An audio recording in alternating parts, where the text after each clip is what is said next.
All right, guys, UFC 241 recap. Great night of fights. Absolutely insane. The main event was awesome. Started out with Yoel and Costa, fight of the night. Um, Pretty much went as I put it on my Instagram. Um, Costa, he did worry me because when he hurt Uriah Hall, he went in too fast for the kill, and Uriah Hall got him with a short left hook and kind of like dropped him a little bit. And I said on my Instagram that he needed to show discipline in that. And he dropped Yoel really quick in the first round, and then he just went in for the kill. And Yoel Romero, just being the beast that he is, just, another one. I think it was a short left too, and dropped him on his ass. And yeah, it was a nuts fight. A lot of people think Yoel got robbed. I thought that too, but then I kind of realized like the whole fight, Yoel was pretty much kind of defending, which I said Paulo, that's probably would be his strategy, is just to keep pressuring Yoel because he likes to have his distance to like keep back and then just explode. He did. It was a great fight. Both guys had their moments, but I think Paulo Costa had Yoel hurt more pressure, and yeah, Yoel was kind of he. Even Dana White said like he had Costa hurt and he didn't go in for it. Just the discipline he has, but great fight. Diaz came through. I knew not to bet, never to bet against a Diaz brother. That's what Joey Diaz says, and it's true, man. Diaz boys, fucking awesome. Like I love the Diaz brothers. A lot of people were giving me shit for picking Diaz, but I just held true. Told myself last week that at the beginning of the fight week when I just would stop listening to everybody else's opinion, because when I started listening to other people's opinions, that's when I start to second guess myself, my own knowledge, and lose money, basically. It's always happened. So stay true to what I thought. Stipe Diaz Costa. Stipe Diaz Costa. And that's what happened. Early in the week, I had Yoel, but I changed to Costa later. Mazo came through. Mazo was the first fight. We won our money line on her. We got her early in the week, plus 100, which was nice because she was a minus 157 by the time the fight started. And we almost got the TKO too. But Shauna Dobson, she's tough. And yeah, great fight. Mazo showed up. Who else? I mean, Cifers. Cifers showed up too. I knew I could depend on Cifers and Mazo, two ladies of the night. I knew I could count on them to show up. I knew Kang would show up.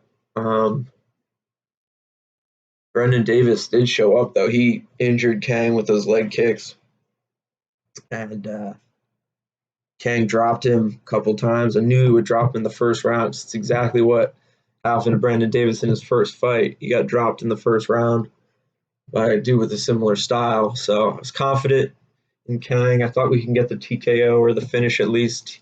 He is a submission artist, but Davis did a good job of defending the submission. And Kyung Yang got the decision win for us. So the first three fights we were looking golden, and then Bermudez and Kenny. Yeah, I mean that decision could have gone either way in my opinion. I was rooting for Bermudez, obviously, but I knew not to go heavy on Bermudez. I was going heavy on him at the beginning of the week because of his record.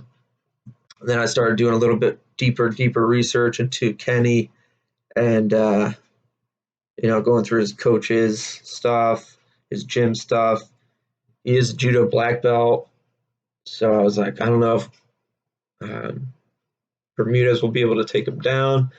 He was able to take him down, but Kenny was also down for the ground. He escaped a couple subs. I thought Manny was going to get the sub the last round. Kenny seemed tired. But we didn't get our Bermudez sub. And I'm glad I didn't put money on it. So I didn't want to go heavy on Bermudez. So I was like, I'm not going to take the single prop Bermudez sub because I just wasn't confident in it. But yeah, Bermudez, after he lost, pretty much screwed all of our parlays. We missed our plus 8,871 for our fourth early parlay, just by Bermudez. And then we missed our 6,500 $76, $3 for $200 just by Heinisch. And I shouldn't have gone so heavy on Heinisch, but I just the way Derek Brunson, he couldn't finish Eliza. Ian Heinisch is a good wrestler, but Derek Brunson, he showed up. Ian Heinisch kicked him in the head like the first 30 seconds of the round, dropped him, just couldn't finish it, and then tired after the third round. He had unbelievable wrestling balance, but Derek Brunson he had out cardioed him. But I kind of just skipped ahead there. So after Bermudez, we had Giagos, and that was dumb. And I took him on the money line. I just liked the look because they had similar styles. And Close left MMA lab, and he's at another gym. He's talking about being a nobody at his gym, fighting nobodies. So I just didn't have confidence in Close, but Close showed up. Thiago's gassed. He looked great in the first round. He rocked Close a couple of times.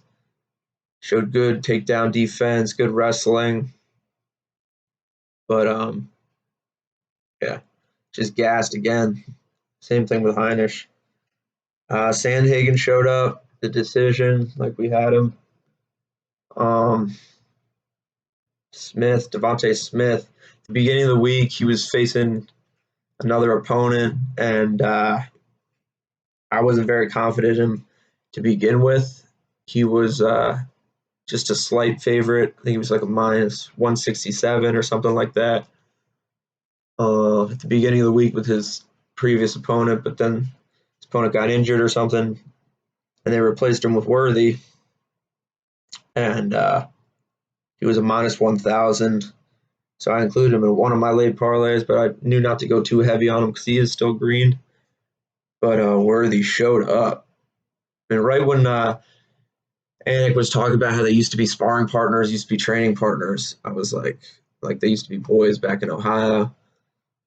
I was worried because, because Worthy knew that he could, stand with this dude and he could be fine with him. So he already had that confidence. And just some vicious leg kicks by both of them, but Worthy's were clearly louder. The snap when it hit him was clearly louder, and he just got that straight, nice. I think it was a left overhand.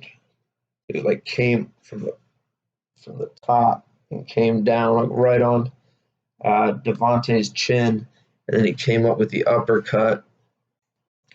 It was just beautiful, just TKO first round. He was a plus 700, so people, if you bet it on him, you probably made some money. Hopefully, a lot of people in his hometown bet on him, made a lot of money. It's usually how it goes.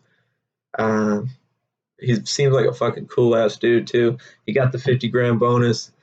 He's talking about how it changed his life completely. He has a gym in Pittsburgh, I believe, and he's talking about how he's going to come to class on Monday and teach. He's like, so don't be slacking, my little ninjas. Seemed like a pretty cool dude. Had a pretty cool speech after too. But yeah, it was a great KO, great time, just overhand slip through the left, just just caught him like right on the chin. But then Heinisch and Brunson was after that. Heinisch gassed, like I said earlier. He looked great though. He just couldn't finish Brunson because his adrenaline dump. That's what I wanted to talk about. When he was coming in, he was dancing and he was freaking screaming and like I was like, dude, I knew like that's not a good sign. And Brunson was calm, cool, and collected. He's been here a million times, done that. So Heinisch rocked him with that head kick, dropped him, tried to finish him, but Brunson just clinched him up and out clinched him. Used his strength to, heal up, and then just took over from there.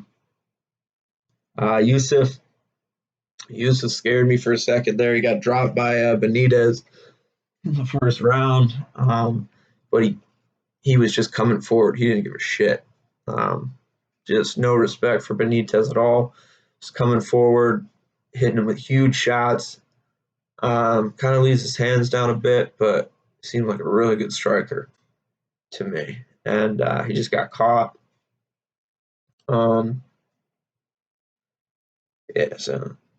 he got caught, dropped, and then probably 45 seconds later finished Benitez. So shows like the guy is the real deal. He knows what he's doing in there. He's got the attitude of a pro, or the mindset of a pro, I should say. And he got it done. He kept his composure and got it done. Dude's awesome too. He's Nigerian. After his first fight, he sent a bunch of money back to Nigeria to his family, and then he came back and bought all the alcohol in the airport store and cleaned them out completely, and then brought it to his family to sell in Nigeria, which is pretty smart. So Yusuff, good dude. Him and Benitez had a picture afterwards. All respect. That was hilarious when Benitez came up to Rogan. He was like, "Next time." He was like in his Latino accent. It's pretty funny. But Yusuff got our TKO prop. That was nice. I was at plus 138. Yeah. And then who's next? Costa Romero. Thought I would have the Costa TKO, but like I said, he didn't show the discipline that he needed, and just got caught by Romero. He kept coming forward, but Romero's just a beast. His head movement was awesome. The way he was just dodging the shots like Tyson Fury or Muhammad Ali. Yoel Romero is an amazing athlete. A lot of people think he got robbed.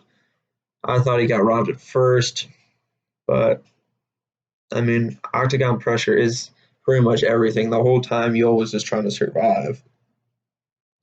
He did get the takedowns. He had more significant strikes to the head, but I think Costa did more damage. But who knows? Diaz came in, and Anthony Pettis was pissed off when he came into the ring. He was saying all sorts of shit about Diaz fight week, like where is he better than me at? Like where can he beat me at? I'm a better striker. I'm better on the ground. It's like, bro, no, you're not. Diaz is no joke. Gracie Jiu-Jitsu black belt, and his cardio is ridiculous. Does triathlons all the time. Richard Perez boxing, Nick Diaz Academy, it's an amazing fighter, and he always gets, he's always the underdog, which is awesome. But Pettis came in, he was all pissed off at the stare downs, looking at Diaz, and I said, it came into my mind last night, the Diaz brothers, it's kind of like Conor McGregor too, but Conor McGregor does it to a bigger kind of, I don't know. But the Diaz, they talk shit to you So, and say how shitty you are, how bad of a fighter you are. Even though he didn't really do that with Pettis this time around, but they have that attitude about him, like this guy's nothing. Like, I want to beat the shit out of him, and that in turn makes their opponents start thinking, "Oh, you're nothing. Like, I'm gonna beat the shit out of you. You're fucking nothing." And I feel like that makes them in their head believe that they're nothing. Like, I think Pettis believed that Diaz would be a walk in the park. Like, he was just gonna kick him in the head, and that was gonna be it. He was gonna get a sweet knockout, and everyone's gonna be cheering for him again. But just underestimated Nate, and he kicked him in the head and like swelled up his ankle like ridiculous. And then he went shin to shin in the second round and screwed his ankle or something up. But I saw him post a picture. He said, "Diaz, homie, you got a hard ass head." His ankle's like that big around. It's crazy. But John Wayne Parr, I saw him say once that his coach always taught him to aim for the neck. Because even if you aim for the neck, your leg is going to hit the neck, but the chin's usually down here. It'll hit the chin. Never aim for the head with a kick. And like Diaz goes like this. He's really long, so you catch people with catch your foot against somebody's skull. It hurts a lot. Yeah, but his ankle was all screwed up. And then Miocic and Cormier. Miocic came through for us. Oh my god, I thought we were gonna be screwed. After Costa couldn't finish Yo, I was like, damn. Like, we didn't get any of our props. We only got one of our props this week. Yusuff TKO. Almost had the Diaz round 3 and the Diaz TKO. That would have been an extra $100. If Herb Dean was a ref, I feel like he would have stopped that when Anthony like turned his back and Diaz was just pummeling him. But Mark Beltran just let it go. Diaz got the decision. I don't know who the hell gave it. The judge gave it a 29-28 for Diaz, but like it should have been all 30-27s. Ridiculous. But yeah, if he would have done that, we would have gotten an extra 100, but then we wouldn't have hit our other parlay. But whatever. So yeah, Miocic got it done. 4th round. TKO. I thought it was done a couple of times in there with DC. DC poked him in the eye again. Like blatantly obvious, like right, just jabbing him like this. Like literally just jabbing him like this. Like people are like, oh, it wasn't intentional. Like, fuck off. That's obviously intentional shit he does. Everyone's like, oh, he has such class. Nah, I don't buy it. I don't buy that class shit. He pokes people in the eyes on purpose. If you don't believe me, look at the first fight. Dude breaks down how many times DC pokes Stipe in the eye. How many times Mark Goddard warns him to keep his fingers in, then Mark Goddard proceeds to not do anything about it. And even when DC poked Stipe this time, Herb was like, oh, it was clean. Like, what are you talking about, Herb? That wasn't clean at all. They replayed it, and then, of course, the beginning of the next round after that, Herb had reviewed it, and he was like, Daniel, keep your fingers in your gloves. It's like, dude. But Stipe came through, and we got our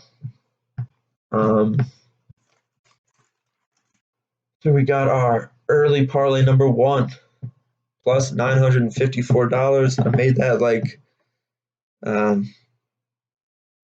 UFC Uruguay, like the Monday of UFC Uruguay, just because I was like, damn, these fight lines are already open on these prop lines are already open for these fights on DraftKings. They had been open for like a month. Diaz was at a plus 250 for a decision. And Stipe TKO was like 240, plus 240, I think.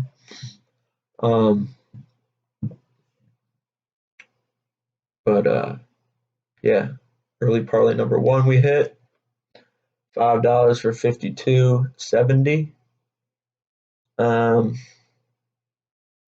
Early parlay number 2 we missed by Heinisch, Bermudez, and Romero. That was 3 for 195. Early parlay number 3 we missed by Heinisch and Romero versus Costa, no distance. That was plus 2,013.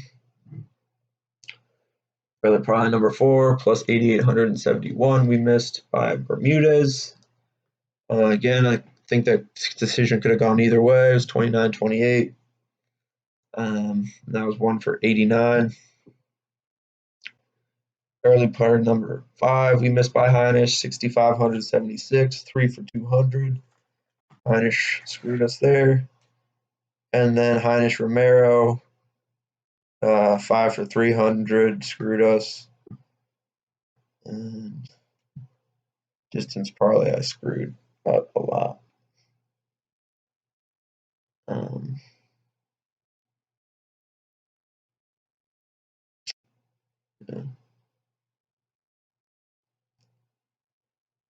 Yeah, so we hit our prop parlay number 2 at plus 719. I just put $40 on there.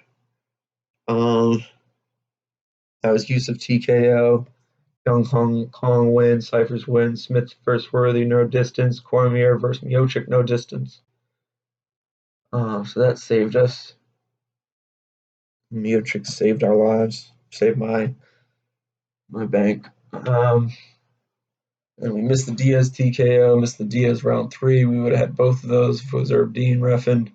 He had Pettis seriously hurt. Pettis, like I said, he always gives up in his fights. And just like in Tony Ferguson, Coach Rufus could talk all that stuff, like his father was murdered and everything, but in reality, you could see that he's doesn't have the just toughness of Diaz. The pressure of the Diaz brothers is just too much for so many people. So round 3 TKO, we almost had it. That would have been an extra 108. Miocic round 2. Miocic came in less aggressive this time. First fight, he was piecing DC up with his jab and just his length. He just jab cross, just getting in on him. And just changed his strategy completely. Got his ass whooped for 3 rounds, which is crazy. I thought he was going to give up after round 3. He was sitting on a stool like, oh, shit. But he found that left hook body shot. That was incredible. He just found the left hook. He's like, oh shit, that hurt you. And then he just kept throwing it and throwing it. That was awesome. Great adjustment. Great in-fight adjustment by Stipe. I don't know if his coaches suggested that to him. I don't think they did because I didn't hear him. But I think Miocic just found that little cheat code, for DC. That left liver shot. And man, those things hurt too. Imagine Stipe. And Stipe, he was hurting DC the whole time. It's not like, of course, like he was getting his ass whooped, but he did land a few. And a few of those straights from Stipe Miocic, that dude is gigantic. Like he punches and it's like just technique, but it's so hard that knock the shit out of people. So and DC asked after the second round if he was losing to his coaches. So it's like, what? And then he had his hands down. He started getting tired. That just initial wave, DC came in more aggressive, and Stipe came in less aggressive the last time. It was like the roles were switched, and DC almost finished Stipe. Stipe held on to his arms for dear life at the end of the first, got through there, and just survived that initial offense from DC. Hired him out, went to that body shot, tired him out some more, and then got the finish in round 4. Beautiful. What else? So we got Stipe on our money line, Diaz on our money line, and Mazo on our money line. So we went 3 of 4 on our money line, 3 out of 4. I guess I should say 3 and 1, 3 wins and 1 loss. And then for our individual props, we only got 1 right. So that we were close to a Diaz TKO and a Diaz round 3. We were close to a Costa TKO. We were very close to a Mazo TKO. We were very close with Costa TKO. So we could have gotten all of them except for round 2. But this is the fight game. Devontae Smith TKO. Didn't get that.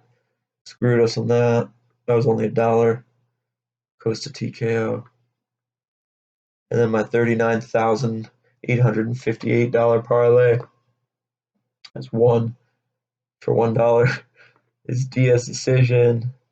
Almost got the Mazo TKO. Almost got the Kyung Yang TKO.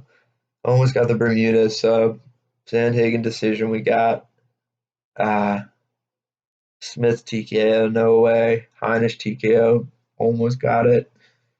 We got the Yusuff TKO, and we got the Miocic TKO. So we missed our 1 for $39,858 parlay by 1, 2, 3, 4, 5. And 4 of those came very close to being true. So, can you do? Prop parlay number 5, Bermuda sub, screwed us. Smith.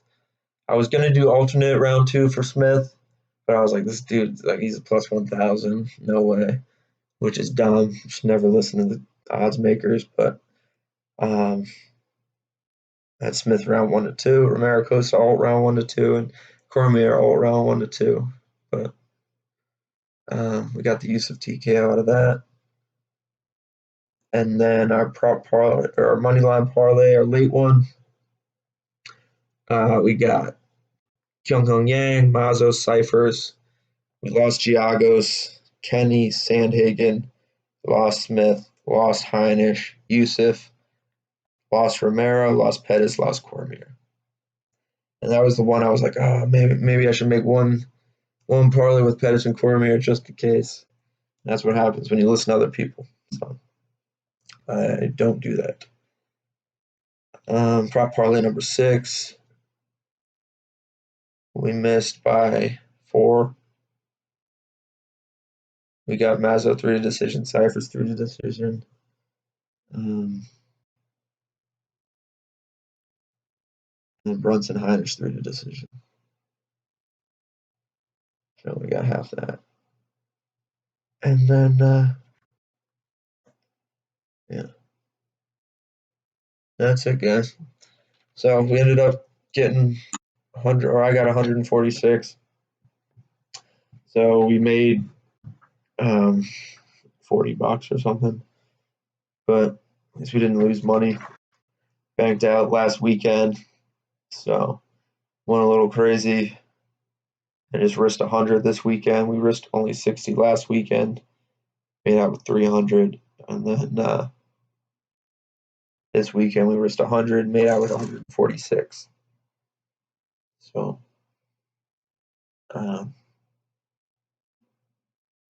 yeah, not too bad. But I come back. UFC China, very tough card to call. I got Weili Zhang in this, because Rose was just piecing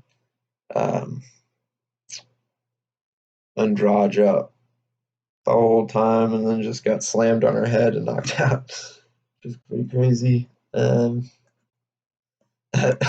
was so pumped because I had won all my stuff for all the parlays that night, and all of them ended with a Rose TKO, or a Rose finish, or a Rose win, at least.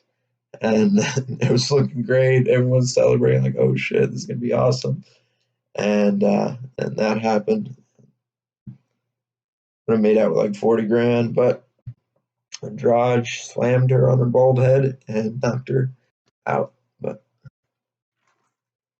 so not a bad week. We got our plus 954. We got Mazo at plus 100, Stipe at plus 120, and Diaz at plus 115. Got a Yusuff TKO at plus 138. And we got our prop parlay number 2 for plus 719. So yeah. We missed our $300 parlay by 3 fights. Yeah. All right, guys, but hope we all made some money. I'm going to be posting videos of the Hong Kong, UFC Hong Kong. I think that's in 2 weeks, though, if I'm not mistaken. But hopefully it happens with all this stuff going on. And it's not UFC Hong Kong, it's UFC China, not in Hong Kong. So hopefully it happens with all this shit going on in China. But all right, guys, bye.